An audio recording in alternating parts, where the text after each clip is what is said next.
Hey guys, we wanted to start a series of what we call dilemmas on the 2 Plus channel. So when you see what we're into with Warhammer, it tends to be about play-based decisions. So things that come up in real life games.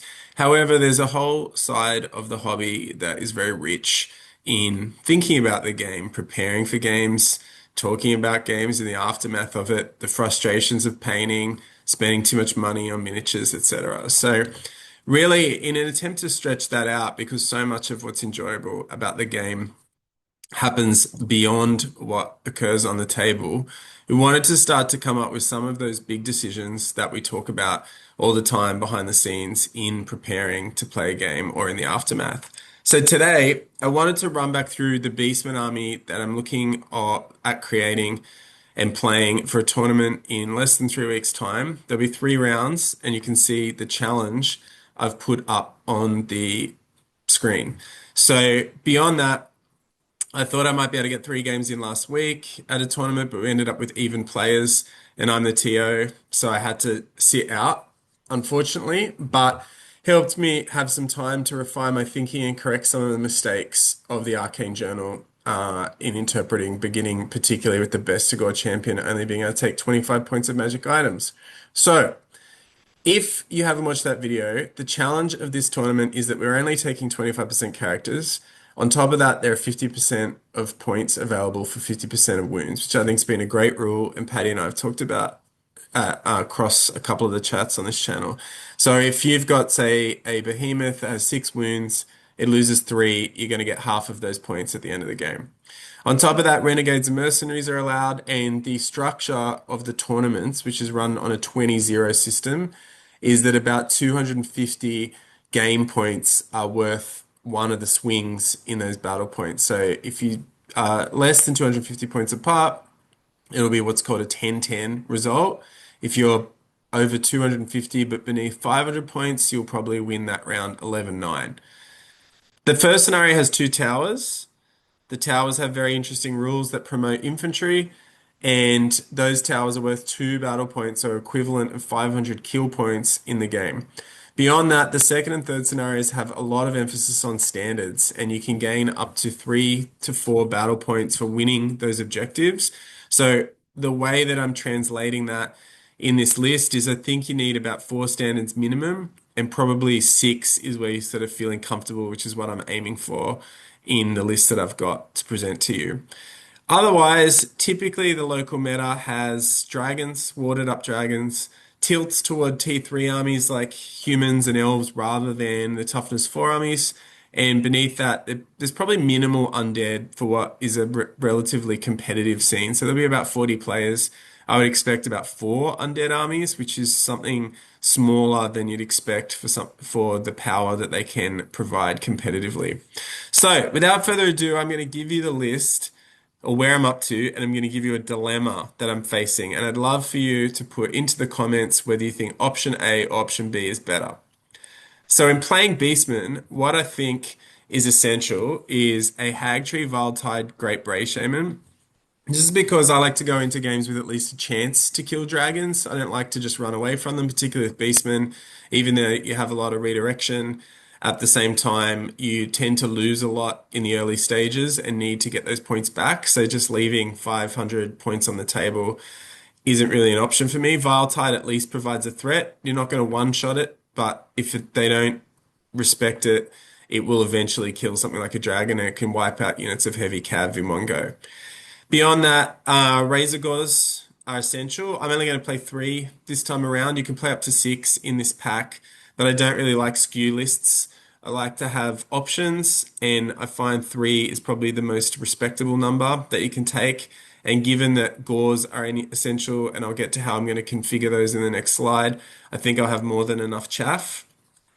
Herdstone, I think, is going to become mandatory in most competitive Beastman lists. So to me, the 200 points are huge in this format, and being able to protect it and force them to somewhat come to you. I will be playing it probably on the side of a board. Beyond that, the +1 casting is a big deal, and the rerolls on ones to wound is a big deal. I think the other effects are also good, but they're the ones that I would want to build around and think that are they amplify for 100 points. Sacrificing 100 points, I think it's probably worth it, especially in this format where when you play 25% characters, most of the other points then start to come out as special, which the Beastmen have a pretty good special setup for. Dragon Ogres and Gigantic Spawns are some of the best wound for points in the game, and they also hit back hard if they survive. I think the way I would characterize the must takes for Beastmen are that your Dragon Ogres and your Spawn are the anvil, the chaff comes from the gauze and the razor gauze, and that your hammer is really the vile tide, and we go from there. So beyond that, for this format, what I really want to take, so you'll notice this is how I'm addressing the standards issue. I really want to take the group of Veteran Bestigor for 121 points. You're getting that banner of the Warped Moon. I've, sorry, written it, shouldn't be Bad Moon, should be Warped Moon on the screen.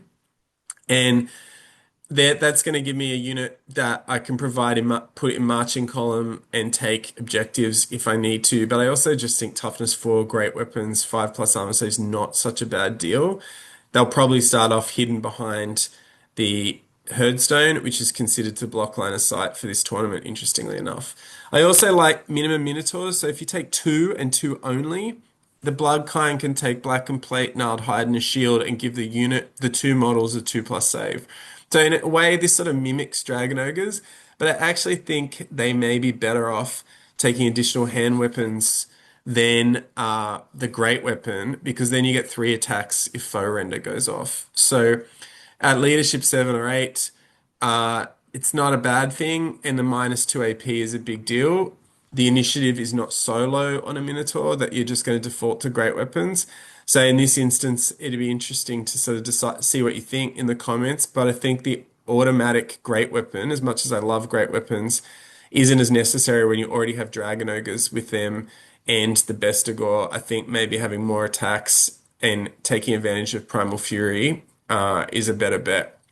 Beyond that minimum gauze, I am going to take 3 units. So you can see on the screen, I've got units of 5.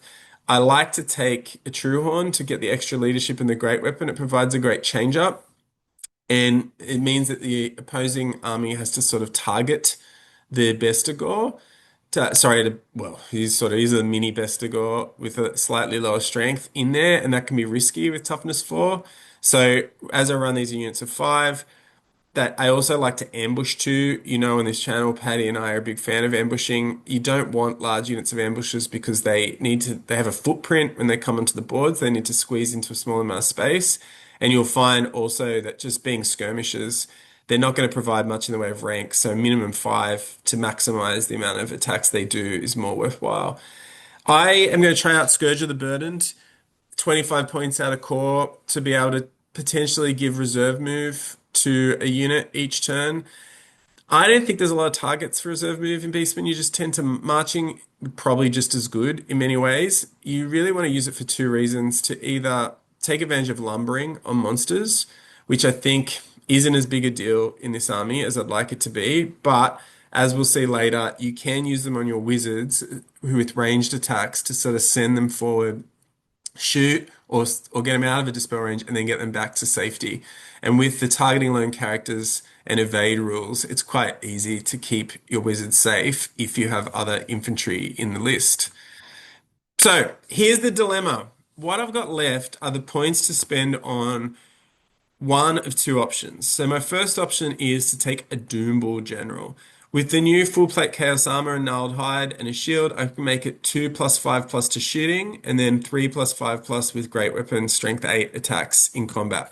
Doombulls also get Gaze of the Gods and a bunch of other abilities. They're pretty good deal. 360 line of sight as a monstrous infantry, and with movement 6, that's not such a big deal. It's not such a bad deal. With tower scenarios, Doombulls are one of the best units to take a tower. It also opens up taking more Minotaurs in core. Because I'm spending core points, I don't mind buying the Banner of Outrage. So to sort of make sure that frenzy, well, not frenzy, but hopefully frenzy, although that's very rare, bringing on Primal Fury, it means I get another standard out of the core, and I'm able to sort of provide another unit who can take towers. So very useful in this sort of tournament.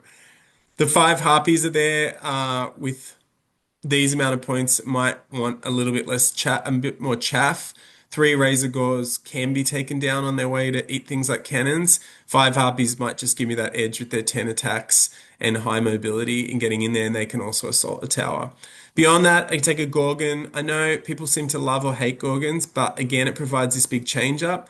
They are very vulnerable. I don't find in this list the frenzy baiting as big a deal because I'd like to run it up the middle or hold it back a little bit to find the right target. But light armor and 6+ regen is very weak, even with toughness 6. So it tends to be a unit that your opponent's big attacks get sunk into, and it's very rare. I find that it makes it into the combat that it wants. However, for 255, for 245 points, it still has to be dealt with by your opponent, and this taking this option would give me not only a Doombull but another heavy hitter in the Gorgon. The other option is a little bit more of a finesse point of view. So I could give my Great Bray Shaman the Flying Carpet with that Scourge of the Burdened nearby. I could send it 8 inches in to shoot off Vile Tides, Wind Blast, hopefully, Plague and other spells, and then scoot in or out of Dispel range. I think that's the most powerful effect for reserve move. I've had some success with this in the past. I could also add an extra level 1 who carries the Ruby Ring. I'd probably give him the Jagged Dagger as well to power up Vile Tide.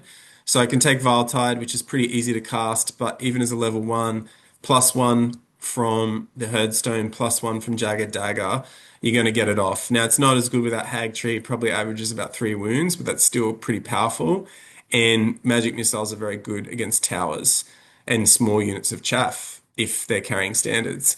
Beyond that, I can also fit in a Wargore BSB when I'm not taking in Doombull. So lower leadership, but I'd love to try out the Chalice of Dark Rain, which is going to stop my opponents using war machines for a turn and half their shooting. And there's no sort of test to do that. So Beastmen, struggle to get across the board. What tends to happen is your opponent gets to pick off what they want, even though something will make it to the opposite side without being able to give many of those units wards. The opponent can just decide what dies. Stopping that even for a turn really ratchets up the pressure. So in this format, you want to get across the board in those standard base objectives. I think this could be pretty good. 50 points is a lot, but I'd love to try out new things as well. Underneath, they get 2 Tuskor Chariots. I tend to think Chariots are the median unit in Warhammer. These are some of the better ones at 85 points. Heavy Chariot. It's got some decent attacks beyond the impact hits, but wounds 4, toughness 4, 4+ armor save. It just tends to be in that middle where what your opponent has invested in with shooting can also take this down. So with that Chalice of the Dark Rain, they may get a bit better. Like a cannonball can one-shot it, or so it's sort of got like about a quarter of the time it just kills it, but it can also just take enough from missile fire to get knocked out. But they are still very solid, and they would take the place of those Minotaurs in core.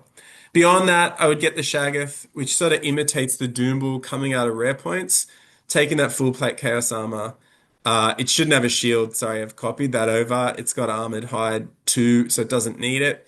It's about the same points, Strength 8, 2+5, 2+, 5+. It keeps its 2+ in combat, and it's able, it's got a variety of different abilities, slightly less powerful, I think, than the Doombull in powering up with Gaze of the Gods.